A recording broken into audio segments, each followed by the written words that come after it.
Assalamualaikum warahmatullahi wabarakatuh. Perkenalkan, nama saya Rosa Fatika Maharani, NPM 2222011138 dari Prodi Keperawatan, Fakultas Kesehatan, Universitas Jenderal Ahmad Yani, Yogyakarta. Pada video ini, saya akan menjelaskan mengenai adaptasi sel. Yang pertama itu adalah mengidentifikasi dan menuliskan bagian sel pada gambar di bawah ini. Ini adalah gambar sel hewan atau gambar sel eukariotik. Bagian-bagiannya itu pertama ada nukleus. Nukleus ini berfungsi untuk mengatur dan mengontrol segala aktivitas sel serta membawa informasi genetik. Kemudian yang kedua adalah nukleolus. Nukleolus ini berfungsi sebagai pengumpulan dan transkrip RNA, khususnya adalah rRNA. Kemudian setelah nukleolus ada retikulum endoplasma kasar. Yang ini retikulum endoplasma kasar dan retikulum endoplasma halus. Retikulum endoplasma halus yang ini. Fungsi dari retikulum endoplasma kasar adalah mensintesis protein dan lemak, sedangkan fungsi dari retikulum endoplasma halus adalah sebagai tempat pengemasan dari hasil sintesis protein dan lemak yang dihasilkan oleh retikulum endoplasma kasar yang kemudian dialirkan ke kompleks Golgi atau ke aparatus Golgi. Kemudian ada ribosom. Ribosom itu yang titik-titik ini. Nah, ribosom ini berfungsi mensintesis protein dalam sel. Setelah ribosom itu ada aparatus Golgi atau badan Golgi. Aparatus Golgi ini berfungsi untuk membawa zat-zat yang dihasilkan oleh retikulum endoplasma menuju membran sel. Setelah aparatus Golgi ada lisosom. Lisosom yang bulatan berwarna biru. Lisosom ini berfungsi untuk menghasilkan pencernaan intrasel untuk memperbaiki struktur yang ada di dalam sel. Setelah lisosom itu ada mitokondria. Mitokondria yang berwarna merah. Mitokondria berfungsi menghasilkan energi untuk aktivitas sel. Kemudian setelah mitokondria itu ada endosom. Endosom yang ini. Endosom ini berfungsi untuk menelan hal-hal yang berada di luar sel. Setelah endosom itu ada sitoskeleton. Sitoskeleton yang garis ini. Sitoskeleton ini berfungsi sebagai kerangka dan memberikan bentuk pada sel. Setelah sitoskeleton di sini ada peroksisom yang berwarna kuning. Peroksisom ini berfungsi menguraikan peroksida atau metabolisme yang bersifat beracun dan mengubah lemak menjadi karbohidrat. Kemudian ada mikrotubulus. Mikrotubulus itu yang garis-garis ini. Mikrotubulus ini mendukung transportasi bahan yang merupakan komponen utama dari flagel, silia, dan benang gelondong sel selama pembelahan. Kemudian setelah mikrotubulus ada sentriol. Sentriol yang ini. Sentriol ini berfungsi dalam pembelahan sel dan membentuk benang spindle, membentuk silia dan flagella. Setelah sentriol di sini ada plasma membran.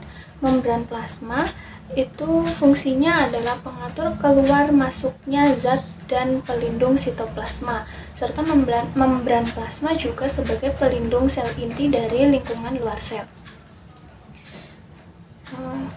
Jadi itu adalah bagian-bagian dari sel eukariotik dan fungsinya.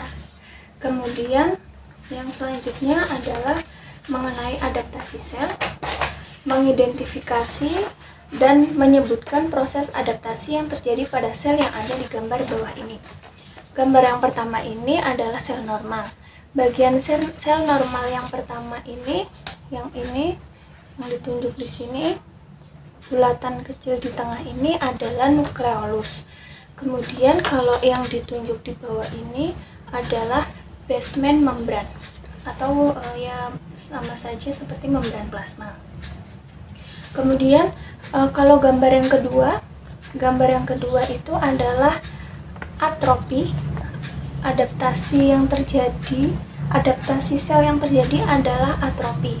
Contoh kasus penyakit yang memungkinkan sel mengalami adaptasi seperti dalam gambar adalah contoh penyakit karena adaptasi sel atropi ini, yaitu ada atropi otot kaki yang terjadi pada orang lumpuh, kemudian atropi otot itu seperti neuropati, kemudian cedera tulang belakang, polio, dan lain-lain. Kemudian ada atropi lemak, itu karena kelaparan seperti seseorang yang kekurangan gizi. Kemudian ada atropi otak. Nah, kenapa sel tersebut bisa mengalami proses adaptasi? Jelaskan. Sel ini bisa mengalami adaptasi tropi karena ukuran selnya berkurang atau mengecil. Proses adaptasi atropi disebabkan oleh iskemia, kemudian disuse atau selnya itu jarang digunakan, kemudian beban kerja sel itu berkurang, dan selnya kekurangan nutrisi atau defisit nutrisi. Kemudian pada sel atropi ini terjadi karena dua faktor, yaitu dari fisiologis karena adanya proses pematangan sel yang tidak sempurna pada saat awal perkembangan, kemudian dari patologis karena adanya penurunan aktivitas, kemudian tekanan dan pasokan atau aliran darah, serta adanya kekurangan nutrisi tadi. Kemudian untuk gambar selanjutnya, yang ini adalah adaptasi sel yang terjadi adalah hipertrofi. Contoh kasus atau penyakit yang memungkinkan sel mengalami adaptasi seperti dalam gambar adalah contoh kasus adaptasi sel hipertrofi itu yang pertama ada pembesaran jantung, kemudian peningkatan massa otot pada atlet atau binaragawan, kemudian peningkatan massa otot ekstremitas pada pekerja berat. Karena seseorang itu yang pekerja berat itu mungkin seperti contohnya adalah buruh, mereka sering mengangkat beban yang berat sehingga terbentuklah massa otot. Sedangkan pada binaragawan itu biasanya menggunakan suntik hormon, tetapi juga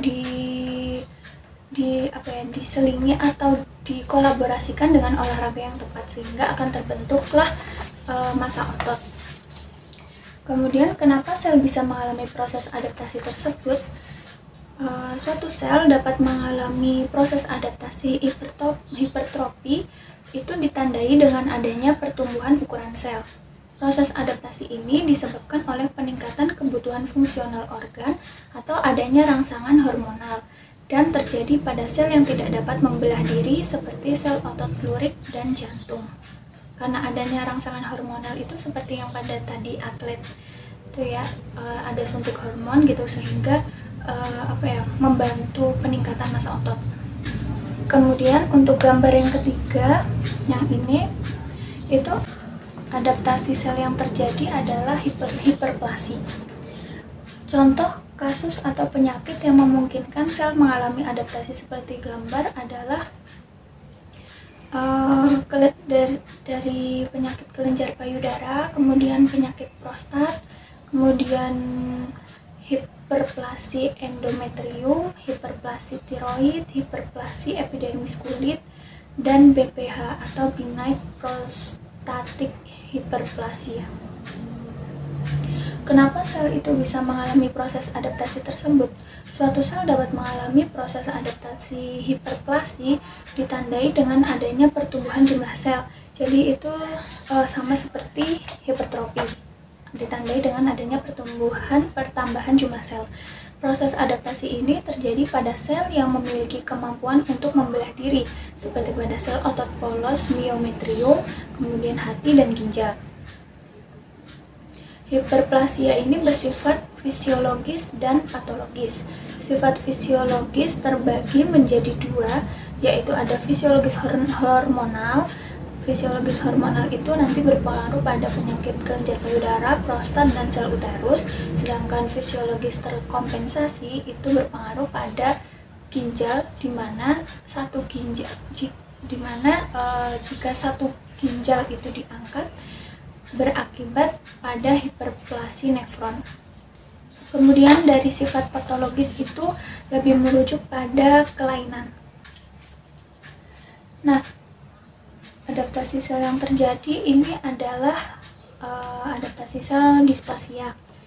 Kemudian ada contoh kasus atau penyakit yang memungkinkan sel mengalami adaptasi seperti pada gambar adalah displasia serviks, kemudian displasia fibrosa, displasia saluran pencernaan, dan myelodysplastic syndromes atau MDS.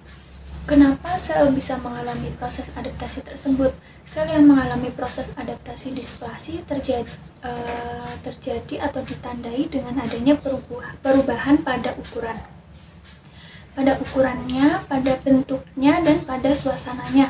Proses adaptasi ini merupakan tanda kanker awal dan berhubungan dengan iritasi atau radang kronik yang berkepanjangan. Ini adalah tanda dari kanker awal displasia. Kemudian pada proses adaptasi ini, sel berkembang menjadi bentuk yang imatur atau primitif dengan susunan jaringan tidak teratur. Karena proses adaptasi displasi ini terjadi perubahan ukuran, perubahan bentuk, dan perubahan susunan. Jadi seperti cepat menggandakan seperti pada sel kanker itu kan juga bisa memperbanyak, kemudian bisa menyebar luas, dan strukturnya itu tidak teratur. Sekian video penjelasan mengenai penugasan adaptasi sel dari saya. Mohon maaf bila ada tutur kata yang kurang berkenan dan ada kesalahan. Terima kasih. Wassalamualaikum warahmatullahi wabarakatuh.